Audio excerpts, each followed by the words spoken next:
alô você, meu querido estudante de História. Forte abraço, espero que esteja tudo bem com vocês. Meu querido estudante de História, meu querido estudante também de Filosofia, afinal de contas, é disso que vamos tratar hoje, da nossa amada filosofia, a chamada mãe de todas as ciências. Por que a filosofia ela é chamada de a mãe de todas as ciências?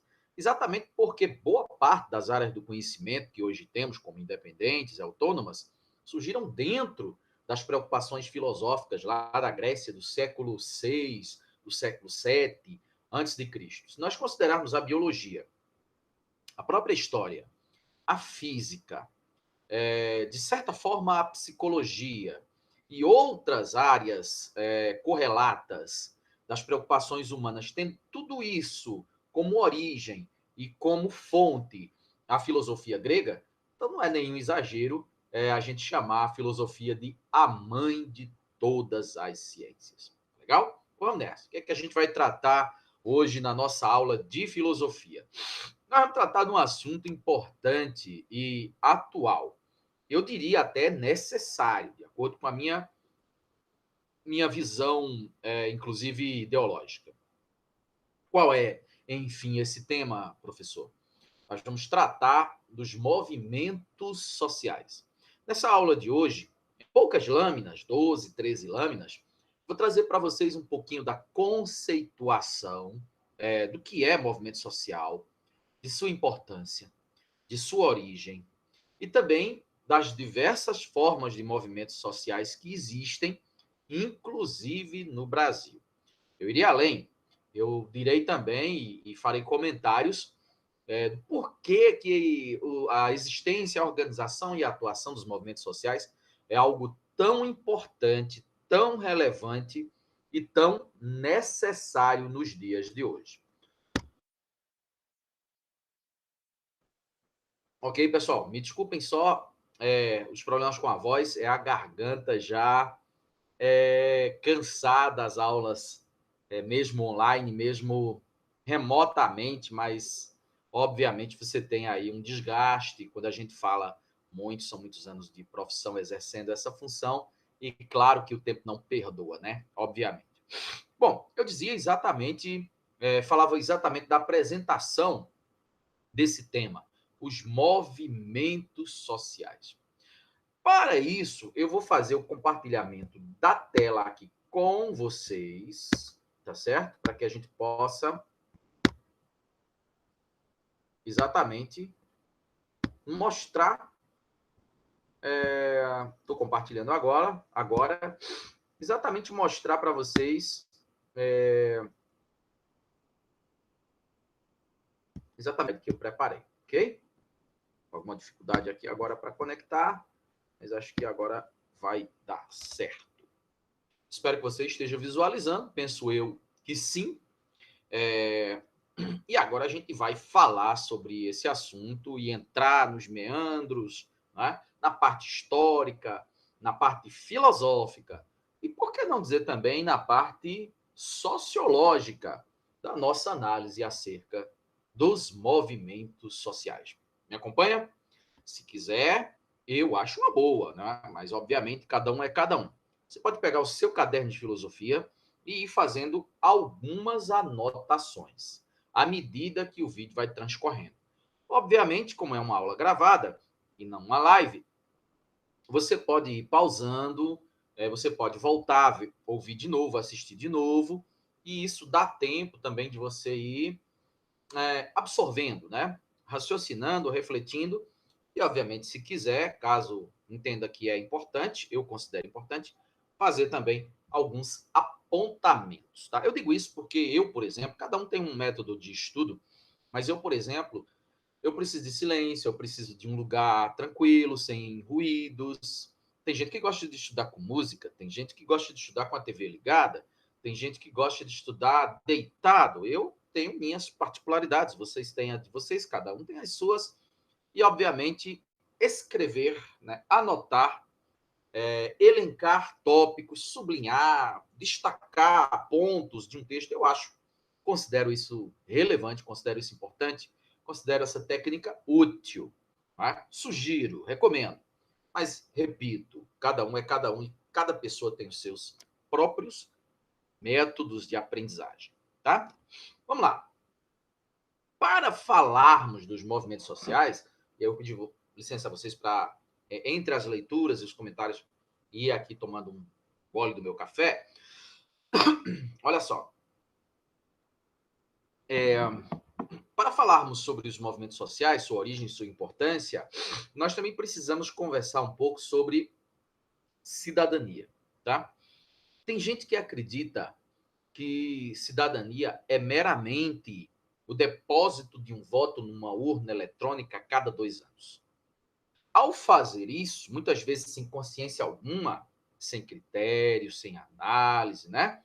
Muito na base do deixa a vida me levar, vida leva eu, como dizia o filósofo, o nome daquele sambista lá, Zeca Pagodinho, né? Como posso esquecer? Então, muitas vezes sem análise, sem critério, o elemento, o sujeito aí, ele deposita a cada 2 anos uma urna eletrônica, o voto, vira as costas, passa 2 anos ali sem a atitude alguma de cobrança, de acompanhamento, de, sabe, informação. Ele não quer saber, ele vira as costas, depois reclama, né, que não deu certo, que está tudo errado, e a sua atitude de cidadão, de cidadã, será que está sendo exercida? Então a gente fala um pouquinho sobre isso. A palavra cidadão ela vem do latim, lá de Roma, né? Mas, obviamente, dentro do contexto da democracia e da atuação do cidadão na sociedade, isso também nos remete à Grécia, tá legal? Olha só, o que é que eu trouxe aqui? Cidadania é o exercício dos direitos e deveres. Eu diria que isso está de forma umbilical entrelaçado. O exercício dos direitos e deveres, tá? Se por um lado nós temos deveres, por outro, nós temos uma série de direitos que precisamos reivindicar. Mas óbvio que para exercer os meus direitos, eu também preciso ser cumpridor, né, obviamente, dos meus deveres. Aqui fala cíveis, políticos e sociais, ou civis, políticos e sociais, estabelecidos na Constituição Federal, que é a Carta Magna, é a lei máxima de um país. No nosso caso, a Constituição de 1988. Uma boa cidadania implica que os direitos e deveres estejam interligados, foi isso que eu falei agora há pouco. E o respeito e cumprimento de ambos contribuem para uma sociedade mais equilibrada, tá certo? Então, é o pleno exercício da cidadania de cada um de nós, quer seja dos direitos, quer seja do cumprimento dos seus deveres, que torna a existência da sociedade uma existência equilibrada. Contribui na pior das hipóteses. Segundo Dalmo Dallari, não é? Aí vem o conceito do direito e vem um conceito da sociologia. A cidadania expressa um conjunto de direitos que dá à pessoa a possibilidade de participar ativamente da vida e do governo do seu povo, mesmo que de forma indireta, escolhendo, né, aqueles que vão elaborar as leis, aqueles que vão exercer a administração, seja da cidade, seja do nosso estado, seja do nosso país. Quem não tem cidadania está marginalizado ou excluído da vida social. E aí implica dizer aquelas pessoas também que, e muitas vezes por culpa, omissão do Estado, não é? Não tem direito à saúde, não tem direito a uma educação de qualidade. Isso é um crime. Isso é um obstáculo ao exercício pleno da cidadania. Para que nós exerçamos essa cidadania de maneira plena, eu preciso de instrução, eu preciso de educação, eu preciso de saúde física, mental, né? E tudo isso é obrigação de quem para fornecer para todos os cidadãos? Do Estado. Se ele não fornece, então, muitas vezes o próprio Estado está obstaculizando, né? Ou impedindo que o exercício pleno da cidadania de todas as pessoas seja efetivamente exercido. Então, diz assim, na terceira linha: quem não tem cidadania está marginalizado ou excluído da vida social e da formação ou da tomada de decisão, ficando numa posição de inferioridade dentro do grupo social. Aí só quem controla é uma elite, né? Um grupinho, uma oligarquia, governo de poucos. Isso não pode. Isso não deve existir. Muito embora saibamos que tem. Não é? Então, vejamos que a nossa democracia tem muito a avançar. Não é? Veja que o pleno exercício da cidadania do povo ainda carece, né, de subirmos degraus além do que ou de onde estamos. Né? Algo a se refletir, a se pensar. E é só nas aulas de filosofia que nós temos realmente a oportunidade de debater sobre isso. Tá? Cada matéria, cada área do conhecimento com as suas especificidades.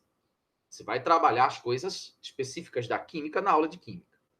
Você vai trabalhar a interpretação de textos e outras coisas mais relativas à língua portuguesa na aula de língua portuguesa. E na aula de filosofia tem toda essa gama, né, de temas que muitas vezes só são trazidas da filosofia. Bom, definição aqui dos movimentos sociais, a gente já apresentou também um conceito de cidadania. Aí agora a gente vai afunilando porque nós vamos entender que o que os movimentos sociais pleiteiam, exigem, lutam e têm por objetivo é nada mais, nada menos que o pleno exercício da cidadania chegue a todos os brasileiros, né? Independentemente da classe social, independentemente da cor da pele, independentemente das condições econômicas, independentemente da opção sexual, independentemente do credo religioso dessa pessoa, independentemente de onde venha, se do campo, se da cidade, independentemente da origem familiar, e assim por diante, de maneira irrestrita. Você pode dizer, professor, isso é utópico, isso é uma utopia. O que é uma utopia? Utopia é uma espécie de sonho irrealizável. Né? Professor, isso é uma utopia. Pode até ser, mas não deveria ser. Né? Concorda comigo que não deveria ser uma utopia? E se nós lutarmos por isso, e se nós entendermos a necessidade de nos juntarmos para exigir que essa utopia vire realidade. Por outro lado, se nós entendamos que isso é uma utopia, não vou mexer nisso porque isso é irrealizável. Isso nunca vai acontecer. Isso é fora de alcance. Deixa para lá. Bota para debaixo do tapete. Vamos fazer que isso, de conta que isso não existe. Aí é que nunca vai se modificar mesmo, né? Então diz assim: os movimentos sociais, definição, são ações sociais coletivas, tá? Não se trata aqui de ações individuais, ok? De caráter sociopolítico e cultural, que viabilizam distintas formas da população se organizar e expressar as suas demandas. O que são essas demandas? As necessidades. Né? Determinados grupos, vamos supor, determinados grupos, como os indígenas, necessitam de certas políticas públicas que atendam às suas necessidades. Quais são suas necessidades? O direito à terra, o direito à preservação do meio ambiente, eles dependem disso. Né? O direito à preservação de sua cultura e assim por diante. São muitas demandas. Então, pode-se organizar um movimento social que objetive pleitear, junto ao Estado, ao poder público, as garantias, né, de que essas demandas serão atendidas e mantidas. Veja a importância dos movimentos sociais. O poder público, muitas vezes, sem uma provocação, sem uma cobrança, sem um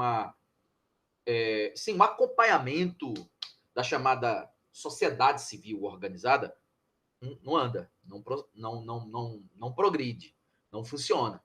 Tá? Muitas vezes é necessário realmente essa atuação. E agir sozinho, por conta própria, de maneira individual, é uma coisa. No coletivo, junto com outros, se agrupando, se tem muitas vezes resultados muito melhores e muito mais avançados.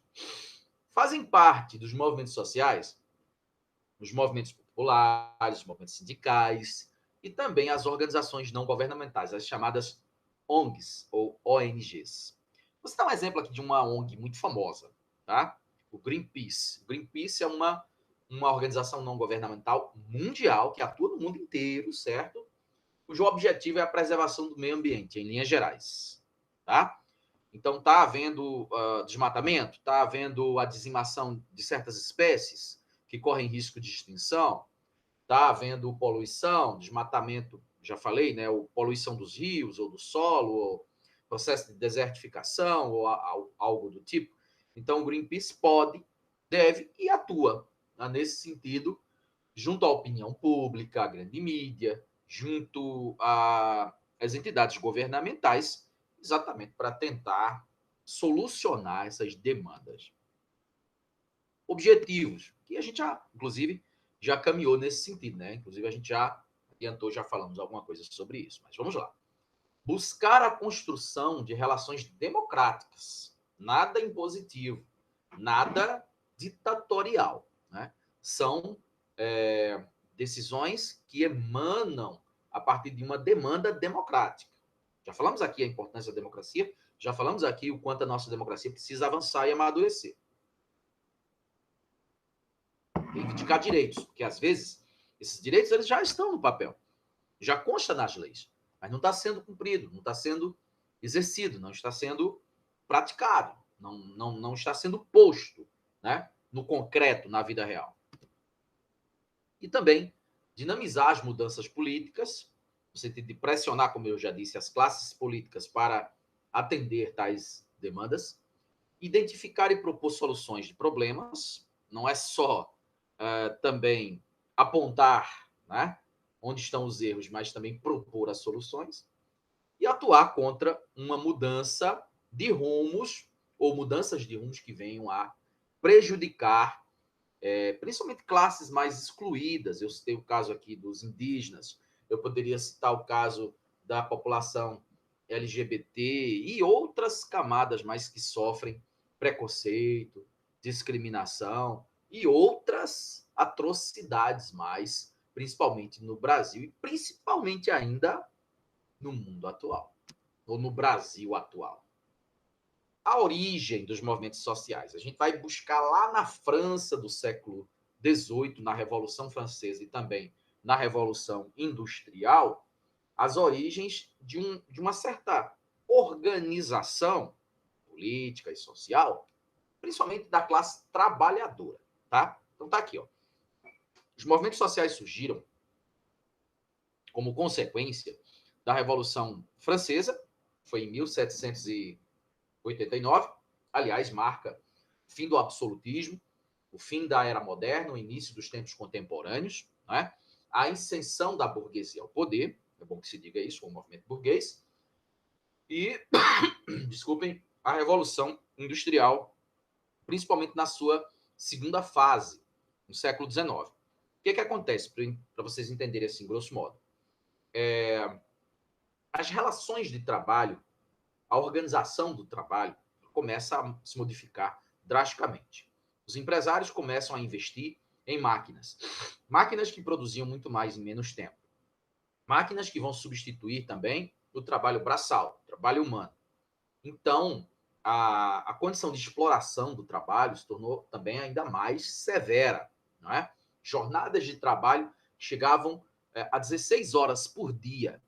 Sabe, você começar a sua jornada de trabalho diária às 7 da manhã, 7 com 16, dá o quê? Dá 23, né? Você vai terminar a jornada 11 horas da noite. Imagina. Né? Então, existiam essas particularidades.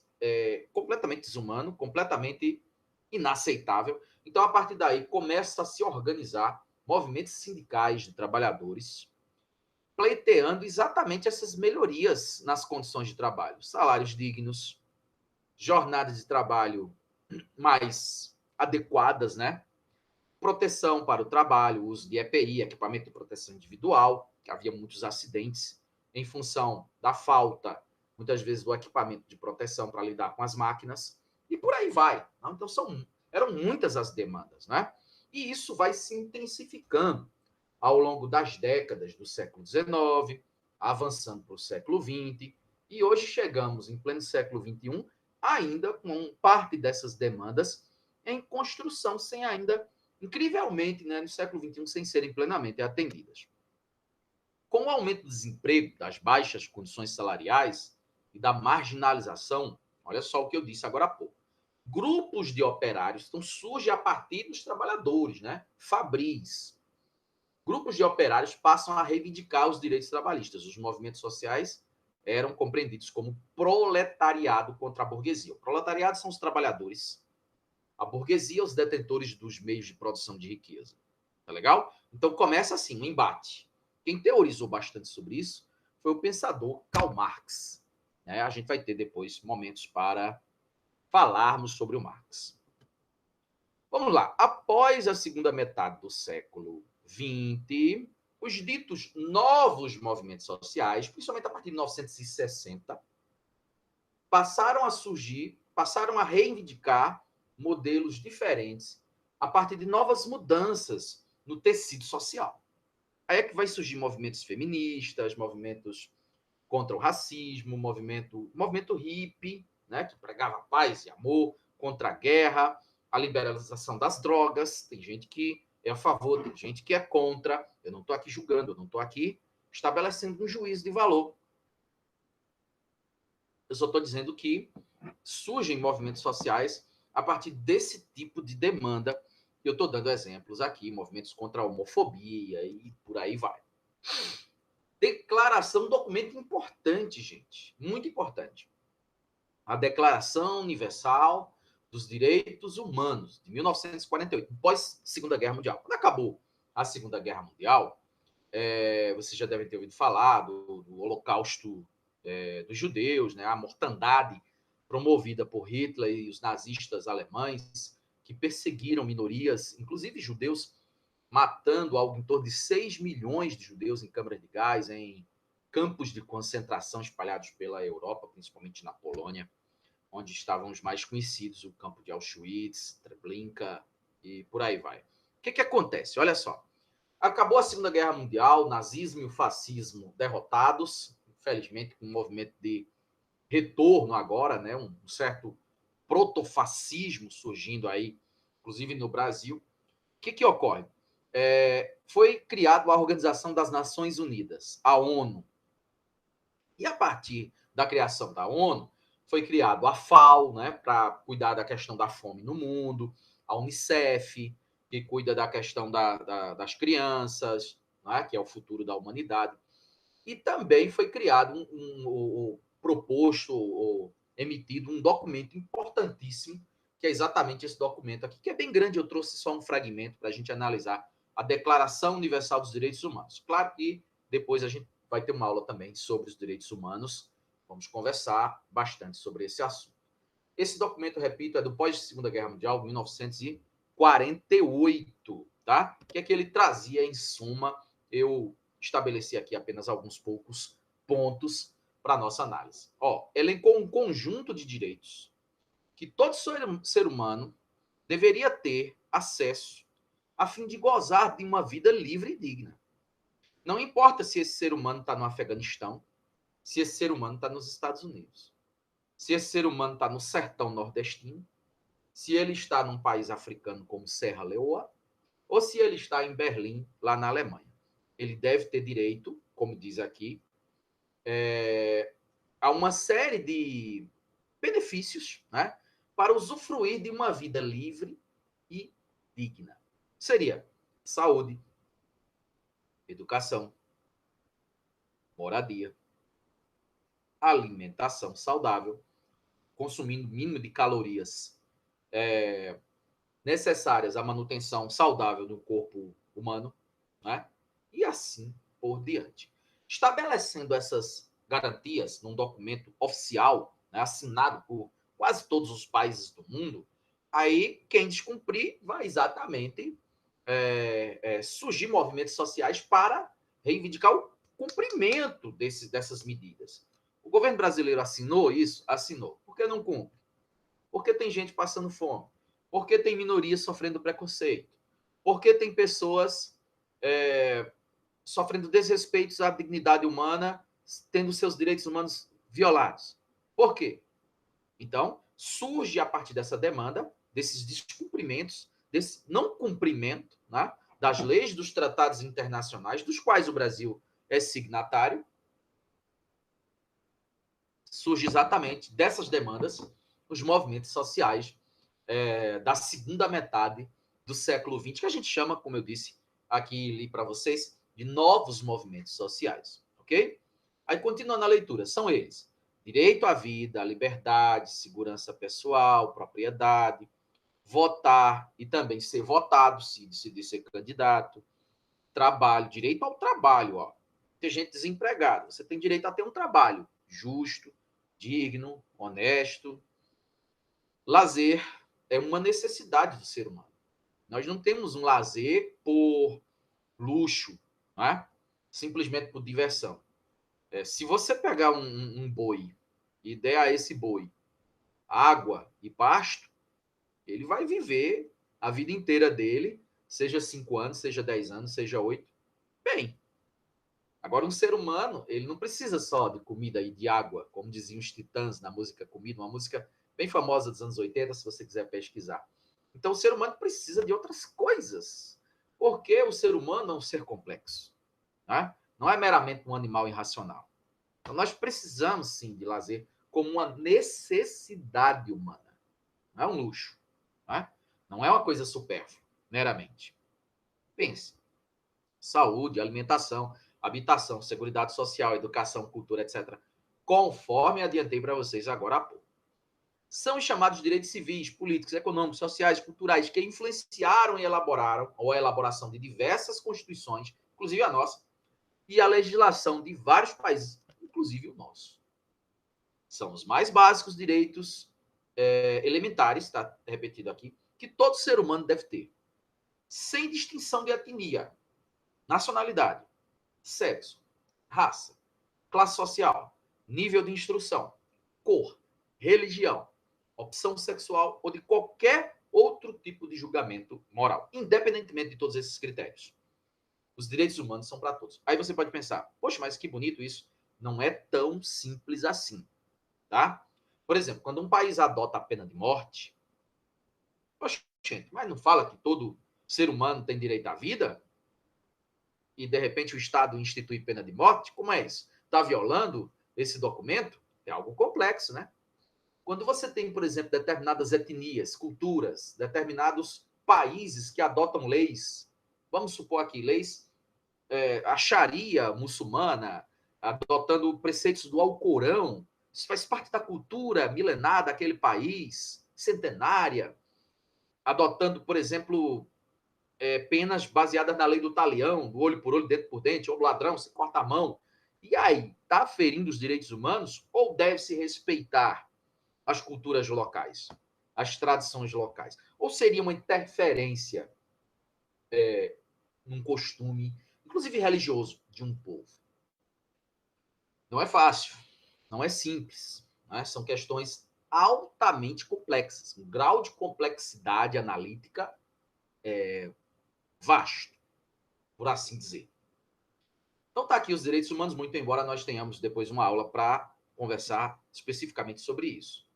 Então, os direitos humanos são considerados universais e naturais. Referem-se à pessoa na sua universalidade. É uma conquista que se exemplifica no fato de que hoje, pelo menos, nos países filiados à tradição ocidental, não se aceita mais a prática da escravidão. Mas a gente sabe que, infelizmente, existe. Inclusive no Brasil. Eu lia exatamente uma reportagem recente, né? Um canavial lá em São Paulo, onde a Justiça do Trabalho conseguiu libertar, identificar, né? Trabalhadores que eram mantidos num regime análogo, quer dizer, comparado à escravidão. Então, isso é bastante comum. Se você pegar alguns países africanos, você pode até encontrar ainda resquícios da escravidão. E a Declaração Universal dos Direitos Humanos de 1948 fala exatamente isso, estabelecendo o direito à liberdade. E aqui fala que esses direitos são universais, quer dizer, vale para todos, desde que o país assine essa carta, se torne signatário desse acordo, desse tratado, dessa legislação, se compromete também implicitamente a cumpri-la. Aí aqui tal. A escravidão não apenas é proibida na legislação, como ela repugna a consciência moral da humanidade. Algo inaceitável, né? Nos dias de hoje. Não se aceita mais o trabalho infantil, né? Criança tem que estar na escola, tem que brincar, tem que aprender, tem que vivenciar a sua infância na sua plenitude e não destinar um tempo do dia para trabalhar. Não se aceitam mais castigos cruéis e degradantes, né? A famosa palmatória, a famosa pisa, o famoso ajoelhar-se no milho, tão comum décadas e décadas atrás, né? Hoje isso é visto como algo degradante da pessoa humana, inaceitável. Algumas pessoas podem até dizer, mas eu fui criado assim, meu pai e minha mãe batiam em mim, funcionava e tudo. Hoje em dia, a visão é de que a instrução, a conversa, a educação, desde a mais tenra idade, se bem erigida, bem construída, bem montada, funcionaria muito melhor do que o espancamento, por exemplo. Observação, os direitos humanos é uma questão complexa. É o que eu disse agora há pouco. Depois, no outro momento, a gente vai ter uma aula dirigida só para isso. Há países no Ocidente que aceitam a pena de morte, falei minutos atrás, né? Mas não aceitam o castigo cruel ou degradante. Aceitam a pena de morte, mas não aceitam, por exemplo, a tortura. Que diferença teria, né? Por que não aceita a tortura se aceita a pena de morte? Não seria a morte pior do que a tortura? São coisas equivalentes ou diferentes? Então é algo realmente a se refletir, porque trata-se de questões bastante complexas. Quando formos falar sobre esse tema, refletiremos mais. Chegando aqui na reta final, para a gente analisar as fases evolutivas dos direitos humanos. Na primeira fase, ali no século XVIII, quando teve a Revolução Francesa, quando teve a Revolução Industrial, então surge também, nos Estados Unidos se tornaram independentes, né? A Constituição norte-americana já trouxe, por exemplo, um direito a voto, não a todos. Por exemplo, analfabetos, índios, mestiços, escravos não tinham direito. Mas já as pessoas consideradas livres, consideradas alfabetizadas, já poderiam participar mais do jogo eletivo. Claro que isso é um caminho, não é? É excludente, sem dúvida alguma. Quando você deixa de fora o mestiço, o índio, o negro, o pobre, o analfabeto, isso é altamente excludente e inaceitável. Porém, precisamos também olhar a construção dessas leis como algo contínuo, como uma escada, em que, degrau por degrau, vai se chegando a um patamar mais elevado. Aí chegamos à segunda fase, à segunda geração, onde percebemos a Constituição mexicana, no século XIX, já trazendo o chamado estado de bem-estar social. É quando o poder público vai, por lei, garantir que os cidadãos tenham acesso, como eu já falei, né, a essa parte da dignidade humana, do acesso à educação, do acesso à saúde, e assim por diante, as condições necessárias do trabalho, né, alimentação, das condições necessárias à sobrevivência digna do ser humano. Terceira geração já no século XX. Temos a declaração que acabamos de falar, né? Universal dos Direitos Humanos no pós-guerra, em 1948, como destaque. E já no século XXI, as temáticas relativas também ao meio ambiente. Tivemos uma grande conferência do clima no Brasil, em 1992, a chamada Rio 92, ou Eco 92, como está escrito aqui. Já no século XXI também tivemos a Rio +20, encontro de diferentes países. Isso foi em 2012, eu acho, né? Mais ou menos 2010, por aí, quando diferentes nações do mundo vieram para o Brasil para discutir a emissão, a diminuição da emissão de gases tóxicos na atmosfera, né? CO2, dióxido de carbono, monóxido de carbono, questão do efeito estufa, do buraco da camada de ozônio, do desmatamento, do degelo das camadas polares, né? Uma série de questões relativas ao planeta, ao clima, e isso tem marcado essa nova leva, essa nova geração de movimentos, né, a favor de demandas importantes da sociedade. Para finalizar, eu trago aqui uma diferenciação dos 3 tipos, eu acho que eu coloquei aqui, de movimentos sociais. Os conservadores. Veja, eles não querem mudanças muito profundas. Né? Damos exemplos aqui, ó, são movimentos construídos a partir de práticas sectárias, que é isso, são intolerantes, né? E destrutivas, muitos deles fundamentados em xenofobia e nacionalismo. Então, esses movimentos sociais, por exemplo, eles pregam, vou dar um exemplo aqui no Brasil, a expulsão dos venezuelanos, a expulsão dos haitianos que vieram para cá há alguns anos, os bolivianos. A partir de crises econômicas nessas nações, ou guerras, enfim, eles migram para outro país. E os habitantes desse país não recebem esses migrantes, né? Pelo contrário, atuam para expulsá-los e atribuem a esses migrantes as causas mais múltiplas possíveis. Por exemplo, acusa os imigrantes de tomarem os empregos dos brasileiros, serem responsáveis por marginalização e violência, e assim por diante. São atitudes sectárias, são atitudes violentas, são atitudes xenófobas e nacionalistas, e a esse tipo de movimento social a gente atribui a alcunha de movimentos conservadores, ok? E mais que nós temos aqui para nossa análise? Os movimentos sociais progressistas. Aqui já tem um outro espectro, né? Atuam em redes, segundo uma agenda emancipatória. Olha só aqui a caracterização. Articulam ações coletivas, desculpa que ficou junto, que agem como resistência à exclusão e lutam pela inclusão. Então, o texto já diz tudo, né? Contra excluir, a favor de incluir. Vou citar um exemplo aqui, a questão digital, a exclusão digital. A gente sabe que muitos brasileiros, nesses tempos, não possuem acesso à internet, ou um acesso a uma boa internet, uma internet razoável. Não é? Isso é exclusão digital. Todos nós deveríamos ter esse direito, esse acesso. Não é? Então, um movimento que pleiteie essa demanda, né, de acessibilidade à internet a todos os brasileiros estaria incluído aí dentro desse espectro de movimento social progressista. E aqui, os movimentos sociais expressivos, reformistas e revolucionários. Esses são mais contundentes, né? São mais, inclusive, uns mais radicais. Olha só.